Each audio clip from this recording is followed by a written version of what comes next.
हार माता पिता गुरु भगवान का धन्यवाद करना सीखे। जीवन को अगर धन्यवाद अच्छा बनाना है तो, अगर जीवन को अच्छा बनाना है तो बड़ों का, माता पिता का, भगवान का। अगर पृथ्वी पर चलते फिरते भगवान है तो पहले माता पिता है, दूसरे गुरु। सीधा भगवान ने किसी को देखा नहीं है, सदगुरु को देखा है या माता पिता को देखा है, जिन्होंने चलना उंगली पकड़ के और मुंह में खाना पीना सिखाया है। आज वो कितने पढ़ लिख करके कलेक्टर बन गए हो, लेकिन वो माँ एक बिल्कुल अनपढ़ है, लेकिन खिलाना पिलाना और बोलना बिठाना उसी माँ ने सिखाया था। उसके सामने वो जीरो है आज। ये बात हम भूल जाते हैं, भूलना कभी नहीं चाहिए। ये धर्म नहीं कहता। इसी बात के लिए धन्यवाद देना, धन्यवाद देना, सबको धन्यवाद देना, प्रकृति को देना, भगवान को देना, माँ बाप को देना, सदगुरु को देना। जीवन में कभी अगर बात समझ में आ जाए तो ठीक है, नहीं समझ में आ जाए तो बात अलग है। कबीर साहब की एक वाणी मुझे याद आ गई। मुझे एक सेवन उसने बोल दिया था, मैं अपनी वाणी उतने भी पूरी कर दूंगा, घबराओ मत, ज्यादा टाइम नहीं ले रहा, ठीक है ना, 5-10 मिनट में काम हो जाएगा। कबीर साहब के शब्द है, तो कबीर साहब कहते हैं कि उन्होंने बोला कि पाप करे से हरि मिले, पाप करे से हरि मिले, और पाप करे से चैन, पाप करे से सब कुछ मिले, पाप करो दिन रैन। आई समझ में आई? कबीर साहब क्या कह रहे हैं? कबीर साहब कह रहे हैं कि पाप ही पाप करो। ये आड़ लेकर के लोग गलत उपयोग करते हैं, इसलिए मैंने बोला है। कि किसी ने मेरे को भेज दिया था कि कबीर साहब कह रहे हैं कि पाप करो। पा करे तो पा पकड़े, पा पकड़े, पा कहते हैं पैरों को, कि पा मैंने पैर पकड़े से हर मिले, कोई बुराई नहीं है। कबीर साहब कहते हैं देखो क्या बोला, ये गलत नहीं बोला है। कबीर साहब ने हम पर व्यंग्य किया है, व्यंग्य किया है। अच्छा, जब व्यंग्य शब्द बोला जाता है तो सही बात को उल्टे तरीके से बोला जाता है। कैसे? जैसे अभी गर्मी के दिन है और मैं राजस्थान में लगभग मेरा बात होती है, तो मैं कहता हूँ और सुनाओ कैसे है? वो सब कहते हैं गुरुजी इतनी सर्दी है, हाथ पैर ठर रहे हैं। अब क्या मतलब है?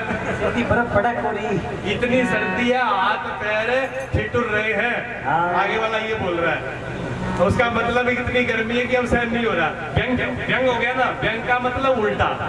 कबीर साहब व्यंग कर रहे हैं। कबीर साहब कह रहे हैं जैसी आपकी हालत है, लगे रोज में पाप करते रहो, कल्याण हो जाएगा। जिस रास्ते से आप जा रहे हो ना, उस रास्ते से लगे रहे तो कल्याण पक्का ही है, जबरा जरूर मिलेगा, चैन भी मिल जाएगा, आराम भी मिल जाएगा।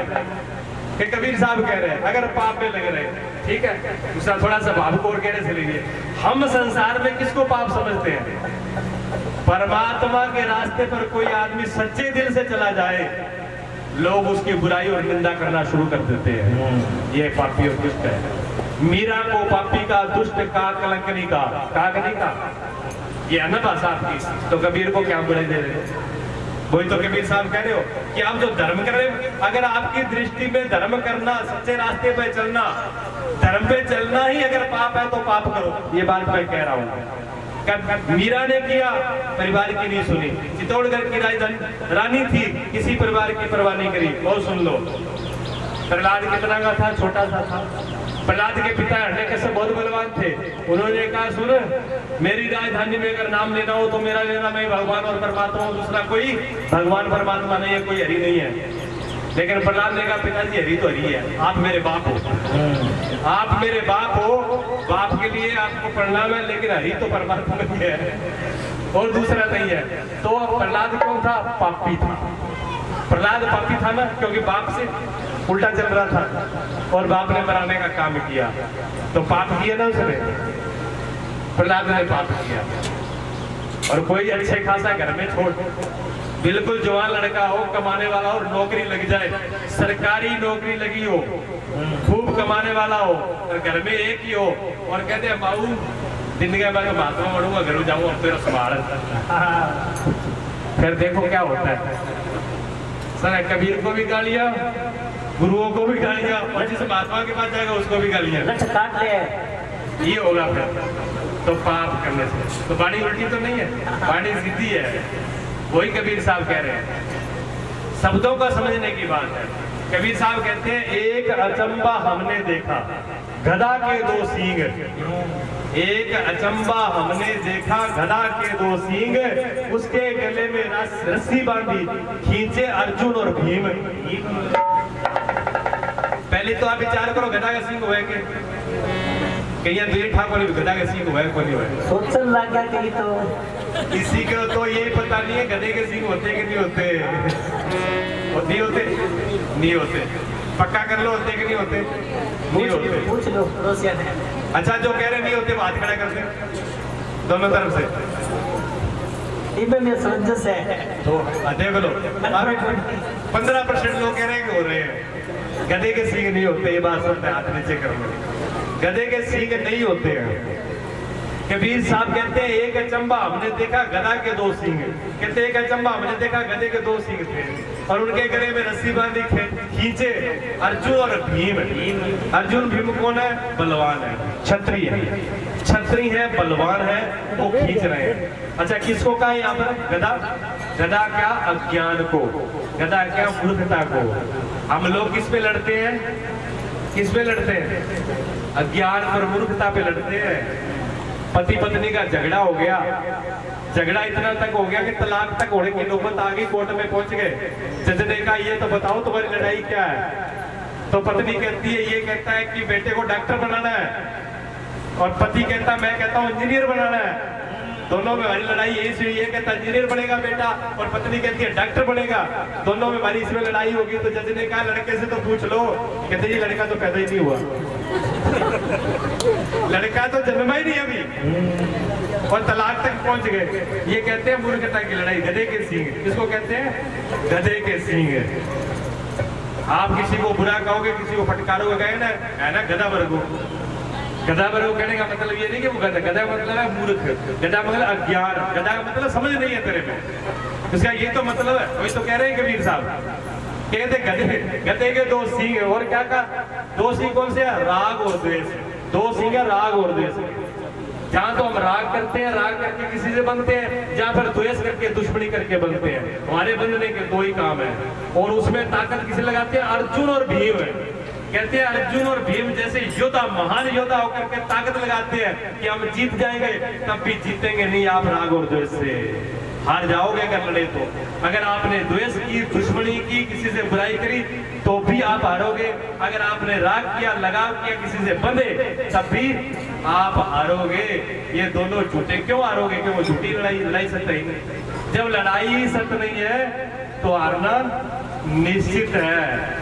तो कबीर साहब गलत तो नहीं करे, सही कह रहे हैं ना, ऐसे ही कह रहे हैं। तभी तो कबीर साहब ने कबीर की बानी अटपटी और झटपट लखी न जाए, और झटपट लिखे तो खटपट मिट जाए। झटपट लिख लो तो फिर खटपट है ही नहीं, फिर थोड़े में काम हो जाएगा। एक थोड़ा सा एक दो और उनकी बात थोड़ा बोल लूँ, फिर आपको आरती करें। नहीं, एक अचंबा हमने देखा, कबीर साहब कह रहे हैं, एक अचंबा हमने देखा, बंदर दुए गाय। बंदर जब गाय को दूर है तो कहते लोग क्या कहते हैं कि कबीर साहब उल्टी खोपड़ी कहते हैं, उल्टा ही बोलते थे, उल्टा ही चलते थे, सीधा काम करते ही नहीं थे। इनका काम ही ऐसे ही था, लेकिन ऐसा नहीं था। दुनिया को समझाने के लिए वो ऐसा करते थे। उनका दुनिया को समझाने के लिए वो व्यक्त का उपयोग करते थे। अब अर्थ तो बहुत सीधा सीधा है, ज्यादा खराब नहीं है अर्थ, बहुत सुंदर अर्थ है इसका। बंदर कहते हैं, बंदर में क्या होती है? चंचलता होती है। बंदर में चंचलता होती है। बंदर एक जगह टिक के बैठ नहीं सकता। बंदर क्या है? मन है, मन बंदर है। बंदर, मन जो मन रूपी बंदर है वो चंचल है, वो टिकने नहीं देता। गाय कहते हैं गो। गो शब्द जो है हिंदी संस्कृत में गो कहते हैं इंद्रियों को। इंद्रियों मैंने आंख, कान, नाक, जिह्वा, ये इंद्रियां है। इंद्रियां गऊ है, इंद्रियां गऊ है, मन उनका धुने वाला। अब मन ने क्या किया? इंद्रियों को धो दिया। किसे? आंखों के, आंखों से ये देखूं, आंखों से ये देखूं, आंखों से ये देखूं, आंखों से देख देख के आंखों की शक्ति सारी धो ली, और मन पूरे को हजम कर गया। दूध तो पी गया मन, ठीक है, दूध पी गया। अब क्या बचा? अब बचा जो शक्तिहीन, घी बनारस जाए, घी का तात्पर्य बनारस क्या जाएगा? जो कुछ नहीं बचा, जो शक्तिहीन है। अब क्या बचा? ये शरीर बचा जिसमें कोई ताकत नहीं है, कोई शक्ति नहीं है। आप पूछा कहाँ जा रहे हो जी? का काशी में जावा। क्यों? काशी में जाके मरागा, मुक्ति हो जाएगी। ठेको लियो भगवान। सारी जिंदगी तो रसगुल्ला और पकौड़ा खाने में मोई बस्ती उड़ा दी, सिनेमा और मोबाइल में गुजरा दी। अब बड़े विश्वनाथ और ठेको ले रखे, बिठाए मर्जी हो।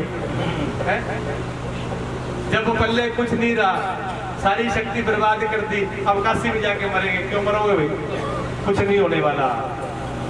ये जो बाद में शक्ति बची है, बुढ़ापे में जाके कुछ भी नहीं होगा।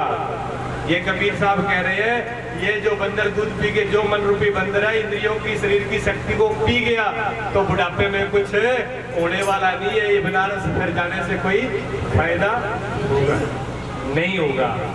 गलत तो नहीं कहा? कबीर साहब सही कह रहे हैं ना? जल्दी जानेंगे बस। ऐसे महापुरुषों की वाणी है। एक सदगुरु के चरणों में छोटा सा भजन, उसके बाद आरती करेंगे। आरती तैयार कर ले, थोड़ा सा एक भजन बोल रहे।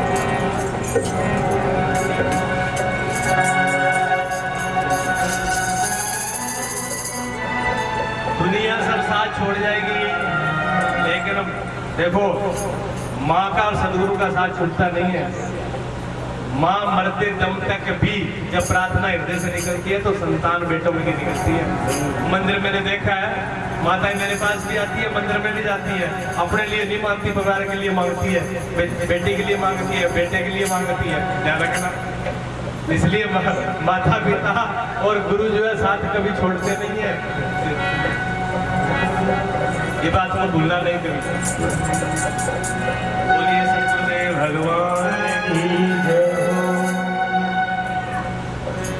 मुख दुनिया मोड़ेगी, मुख दुनिया मोड़ेगी, सतगुरु को मुखड़ाना मोड़ेगी।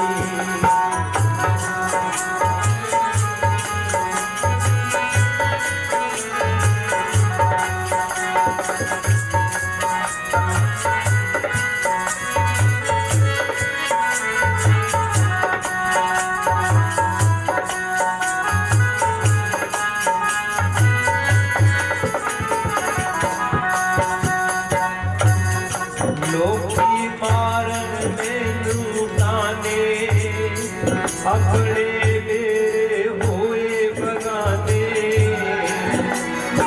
लोकी मारन मैनू ताने, अपने मेरे हुए बगाने। मैं विनती कर दिया, मैं विनती कर दिया, सतगुरु तोरे साधा छोड़ी।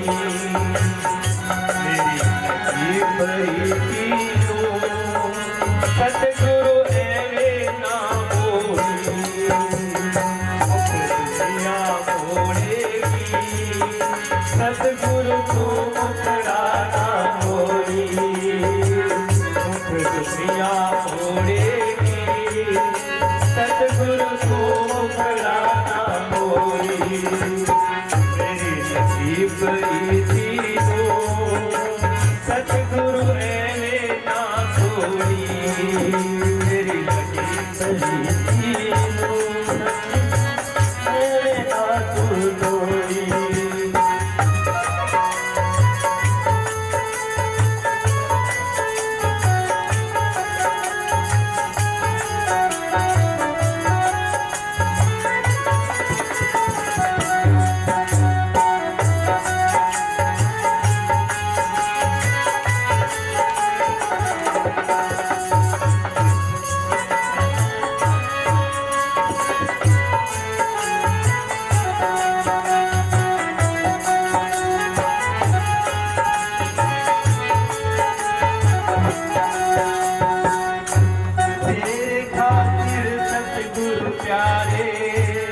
छोड़ चुकी मैं रिश्ते सारे, तेरे खातिर सतगुरु प्यारे, छोड़ चुकी मैं रिश्ते सारे। मेरी नसीब रीति लगी परी सतगुरु रे ना कोई दुनिया फोड़ेगी सतगुरु तू मुकराना होई तेरी लगी परी दीनो सतगुरु रे ना कोई